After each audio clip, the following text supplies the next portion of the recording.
अपनी ज़िंदगी के लिए ये कहानी आपके लिए बहुत मज़ेदार होने वाली है या फिर ये कहानी हर उस इंसान के लिए जो कहीं न कहीं अपने स्कूल, कॉलेज या लाइफ की ज़िंदगी में जी रहे हैं। इसीलिए इस कहानी ख़त्म होते ही आप इस चैनल को ज़रूर सब्सक्राइब कर दोगे, इस बात से मैं बिल्कुल श्योर हूँ। क्योंकि ये कहानी आज आपको इतना एक गोल्डन मैसेज देने वाली है जो कहीं न कहीं आप ज़िंदगी के 5 साल बर्बाद करके भी इस बात को नहीं समझ पाओगे। इसीलिए आज इस कहानी के साथ-साथ आप बहुत कुछ सीखने को मिलेगा। इसीलिए आप इसे ध्यान से सुनने के साथ-साथ गहराई से समझने की ज़रूर कोशिश करें।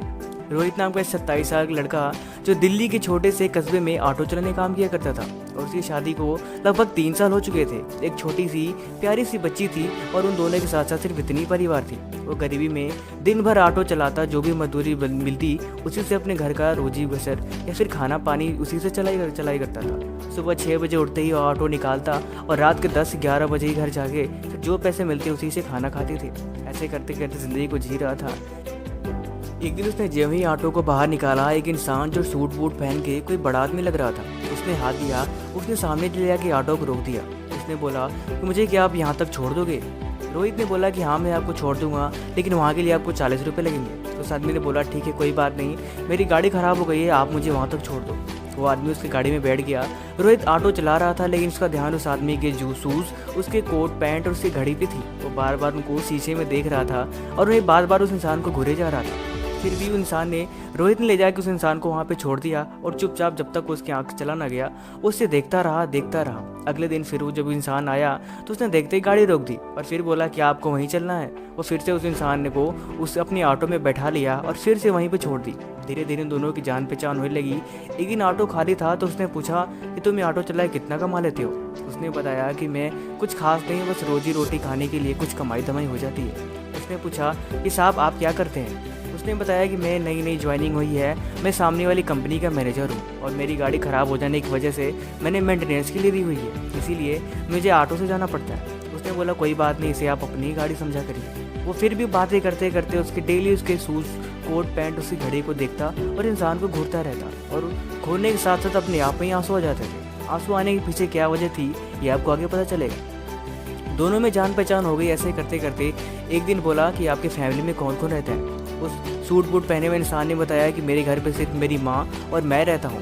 तो पिताजी के देहांत हुए 1 साल हो गए हैं और घर का सारा काम मैं ही चलाता हूँ और रोजी रोटी मेरे से ही चलती है। उसने बोला आप तो कंपनी के मैनेजर हैं, आपको किस बात की चिंता?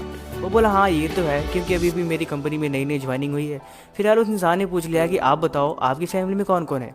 उसने बताया कि मम्मी पापा गुजरे मेरे 1.5 साल हो गए हैं और मैं अपनी बीवी और एक छोटी सी बच्ची के साथ ऑटो चलाता हूँ और बस यही मेरी भी रोजी रोटी का आमदनी का सोर्स है और कुछ नहीं। इतना कहते कहते उसकी आंख में आंसू आ ही रहे थे, लेकिन फिर भी उसने अपने आप को रोक लिया। ऐसे करते करते उनसे जान पहचान गहरी हो गई और वो दोनों दोस्त बन गए। एक दिन उन्होंने बोला कि चलो आओ हम लोग रुके कहीं पे चाय पीते।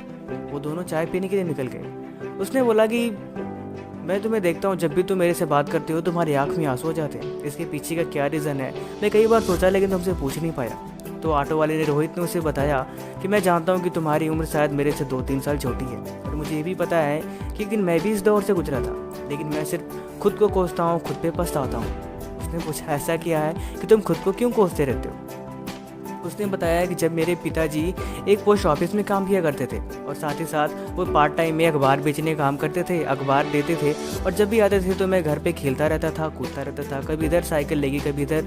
बस जब भी आते बोलते कि रोहित पढ़ लिया कर बेटा, पढ़ाई कर बहुत ज़रूरी है, लेकिन मुझे उनकी बातें बहुत हल्की लगती थी। फिर भी मैं समय बीतता गया। एक दिन मेरी शादी हो गई, एक दिन मम्मी भी चली गई और एक दिन पापा भी चले गए, लेकिन मेरी यही समय की बर्बादी मुझे खा गई और आज मैं इस स्थिति में आगे पहुँच गया। उसने बोला कि सच कहूँ तो मुझे रोना आता है और इतना कहते हुए वो रोने लगता है। उसने बताया कि मुझे बहुत अफसोस होता है कि मैंने उस समय पढ़ाई नहीं करी। बहुत दुख होता है कभी कभी काश मैं भी पढ़ लिया होता, क्योंकि उस समय पापा मुझे हमेशा समझाया करते थे, लेकिन उनकी बातें मुझे बहुत पछताती है। सच कहूँ तो इस इंसान के कंधे पर लग के वो रोना शुरू हो चुका था। उसने बोला रात रात तक मुझे नींद नहीं आती कि मैं अपनी ज़िंदगी में क्या कर रहा हूँ। मैंने ज़िंदगी के उस पल को गंवा दिए हैं जो शायद दोबारा से कभी मुझे मिलेंगे ही नहीं।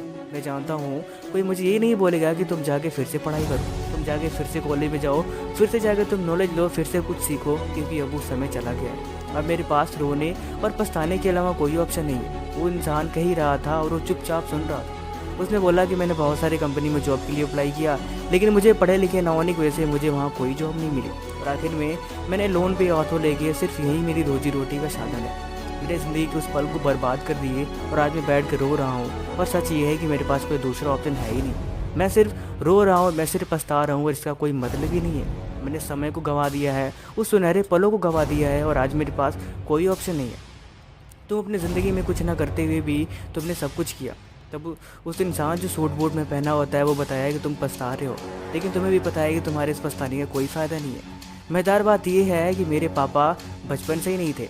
जब मैं अपने स्कूल में पढ़ता था फिर मैं एक कॉरपोरेटर की दुकान पे काम किया करता था और जब भी मुझे टाइम मिलता मैं सारा दिन जाके वहाँ पे काम करता और घर आते ही मैं पढ़ाई में लग जाता था। उसी से आमदनी होती थी।